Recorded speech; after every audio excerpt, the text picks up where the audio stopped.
In today's time, it's obviously difficult to go more than a few days without hearing something about climate change in the news. That is because it is a very real issue that we are facing.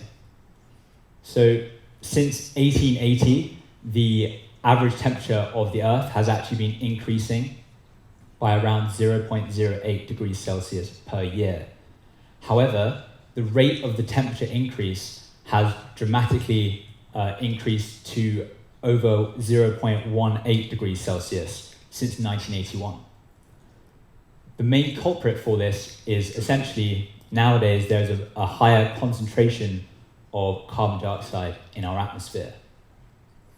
So scientists have actually shown that the concentration of carbon dioxide, methane, and nitrous oxides are at their highest concentration now than at any time in the previous 800,000 years.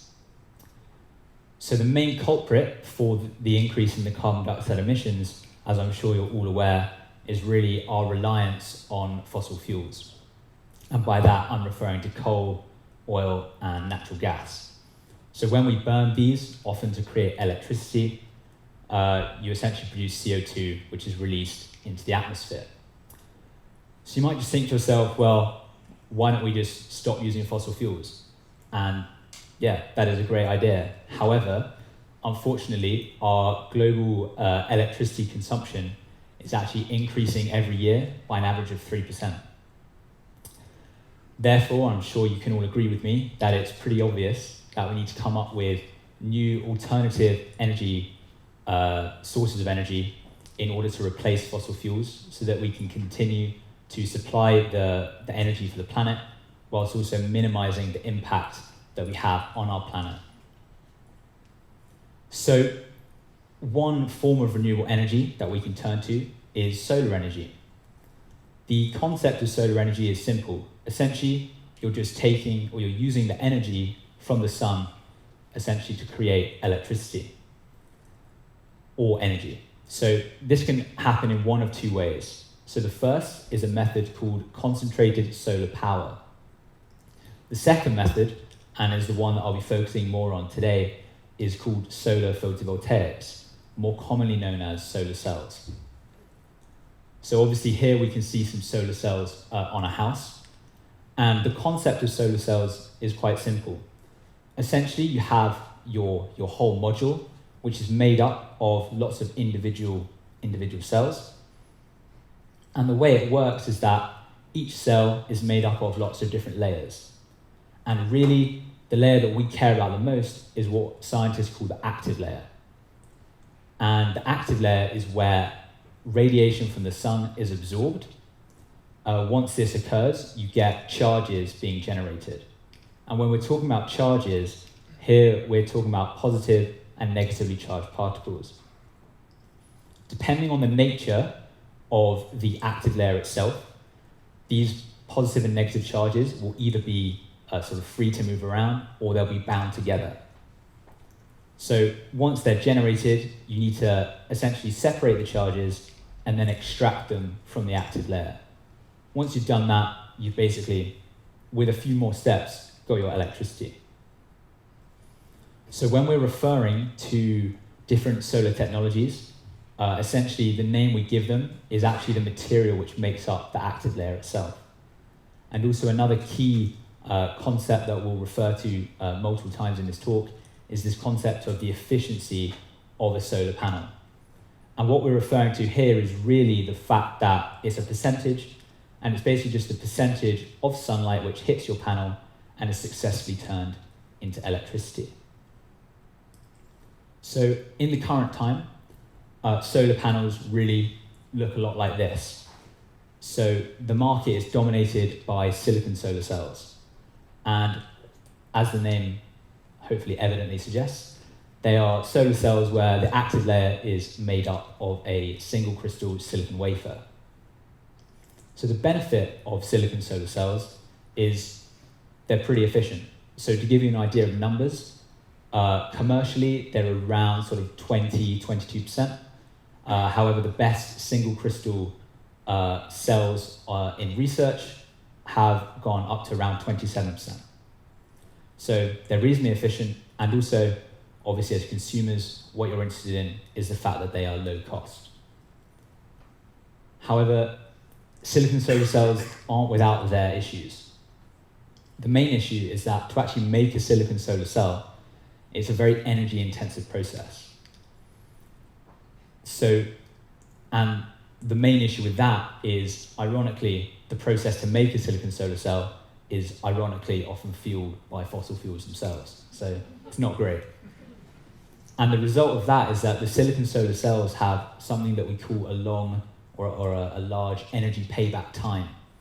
And this is basically the time that it takes for the cell or the module to make the amount or to generate the amount of electricity or energy that it took to make the module itself. A second downside of silicon solar cells is, well, as with any solar cell, they obviously have a finite lifetime. However, with silicon solar cells, after sort of 20 or 25 years, when you take them off your roof, it is pretty tricky at the moment to recycle them, which is obviously not ideal. Therefore, researchers are basically turning to, or they're working on new technologies to try and alleviate some of these issues. So the two technologies I'll be talking about today, they both fall into what we call third generation materials. And the first is a perovskite solar cell. So perovskite is actually the name which was originally given to a mineral, which you can see here on the left, called calcium titanate. But actually now, the name perovskite is used to refer to any sort of crystalline material which has the same ABX3 crystal structure that you can see here on the right. Within the realm of sort of solar cells, perovskites were first used in 2009, and not to great success. However, that sort of planted the seed, gave people an idea, and in 2012, researchers simultaneously from the University of Oxford and EPFL were able to create a solid-state perovskite solar cell based on lead halides. And this really opened the door to a new field. And since then, over the past 14 years, so from 2009 to now, there have been over 20,000 research articles published in the field of perovskites. So to say it's a hot topic would be, maybe a bit of an understatement, to be honest. So the benefit of perovskites is that they are, pretty efficient. And really, if you see here on this graph, which basically just shows the best single crystal silicon efficiencies versus perovskites, obviously perovskites now, they've gone from around sort of 13% in 2013 to over 25% now. And really this rise in efficiency has been meteoric compared to silicon. Another key advantage is how they're made. Because obviously, as I mentioned before, the energy intensive process of silicon is really a key disadvantage. So to make a perovskite, what you can do, you take your starting materials, so the materials which provide the A, the B, and the X, put them in a liquid, and that gives you an ink. With that ink, you can more or less just spread it on glass or conductive glass, and that is essentially your solar cell. So you can almost print a solar cell. However, obviously with all things, there are disadvantages of perovskites. So the first one is their stability. Unfortunately, they are not the most stable in humid environments and also when exposed to oxygen, which, as you can imagine, is quite a challenge. However, this can sort of be mitigated by adding various protective layers or by encapsulating the whole module itself. However, the downside of this is that it does add a cost to the material itself, or to make the solar cell. The other disadvantage is that, as I mentioned, the most efficient perovskites are made from lead halides. Now, as consumers, I can imagine it is quite a difficult sell to try and persuade you to put something which contains lead on your roof.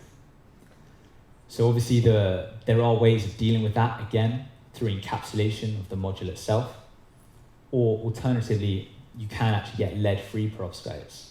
So these are based on tin. However, unfortunately, their efficiencies aren't quite as good as their leaded counterparts. So for me, I believe that the sort of future of perovskites is not as a standalone technology, but actually in something called a tandem solar cell. So in this case, what you do is you take your active layer from your silicon solar cell, you take your perovskite, you put one on top of the other, almost like a sandwich. The benefit of that is that actually the efficiency jumps from 27% for the best silicon solar cell to over 33% at the current time. And I believe that that efficiency will just continue to rise because it is quite a new sort of concept that people have been working on. So the benefit of that is that obviously, okay, perovskites are less stable. However, if you can generate more electricity in a shorter time frame, it does sort of mitigate the issue of stability. So the second technology that I wanted to talk about is one called organic photovoltaics, or OPV. So as the name suggests, these are solar cells or photovoltaics where the active layer is made up of organic compounds. So that is compounds which have a carbon backbone. So they have a much longer history in the field of photovoltaics. So they were actually first used in sort of the mid-1950s.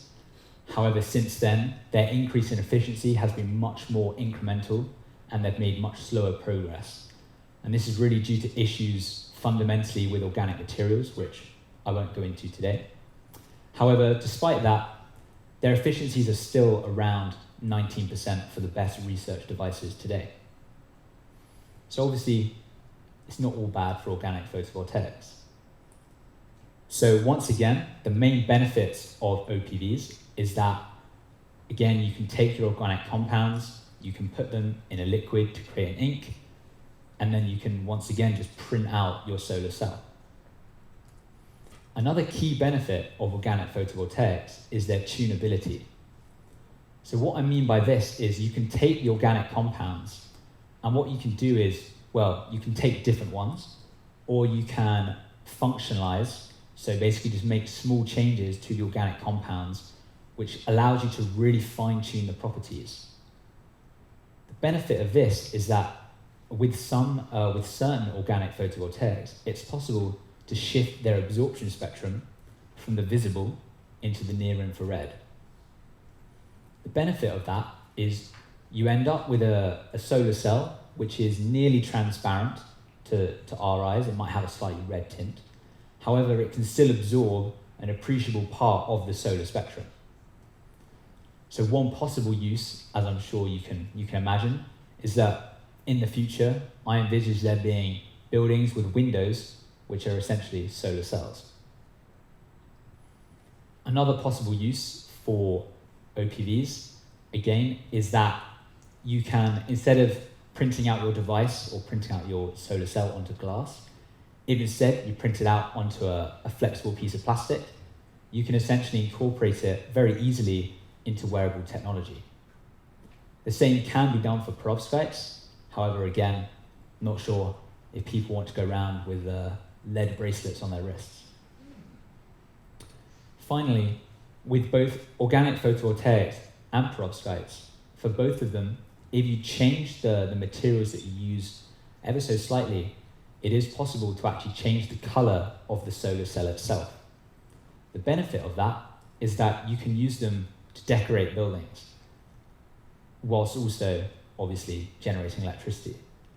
And one famous example of this is actually at the Swiss Tech Convention Center at EPFL, where along one whole side of the building, they have photovoltaic cells based on organic compounds, essentially on the side of the building. So, to finish my talk, I'd like to say that I believe that with solar energy, the future is indeed bright. And with these new third generation materials, I believe that these technologies, if they maybe can't stand alone, they can still be incorporated into the current silicon technology that we have today to further the efficiency and hopefully increase our uptake of this renewable energy source. Thank you for listening.